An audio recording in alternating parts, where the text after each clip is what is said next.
आणि चौथ्यांदा बाळासाहेब विखे पाटील साहेबांचं म्हणणं होतं की आठवलेली तुम्ही इकडे या, शिर्डीला या. शिर्डीला या म्हणजे काय हरवण्यासाठी आहे की निवडून आणण्यासाठी आहे की मला माहित नाही. बाळासाहेबांचं म्हणणं असं होतं की त्यांना नगर ही जागा द्या, राष्ट्रवादीच्या कोट्यातली नगर जागा ही बाळासाहेब विखे पाटील यांना घ्या आणि त्यांची जागा ही कोपरगावची आता शिर्डीची आहे ही जागा आठवली ना द्या म्हणून ते पवार साहेबांना अनेक वेळेला भेटली होती. राष्ट्रवादीने सांगितलं की आम्ही आमची जागा सोडणार नाही. आणि माझं तिकीट अचानक शेवटी ते एक दिवस अगोदर जाहीर करण्यात आलं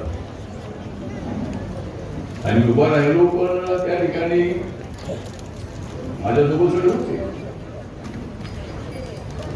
पण माझ्याबद्दल तिथं असा प्रचार करण्यात आला की आठवडी निवडून आले तर मी सर्व म्हणायचो बाळासाहेब विखे पाटील साहेब 7 वेळा निवडून आले होते आणि मला तुम्ही आता निवडून आणलं तर मी 7-8 वेळेला मी काही म्हणत त्यामुळे थोडा प्रचार झाला ना ठीक आहे निवडणूक झालं ठीक आहे. पण आता मला वाटायला लागलं की मी त्या ठिकाणी हरलो बरोबर झालं. मी तिथं हरलो नव्हतो तर मी तुमच्यासोबत राहिलो. तुमच्यात म्हणजे काँग्रेससोबत राहिलो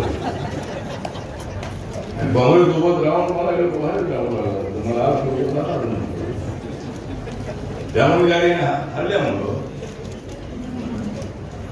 मी शिवसेना भाजपसोबत गेलो 2012च्या विधानसभेच्या BMCच्या निवडणुकीमध्ये.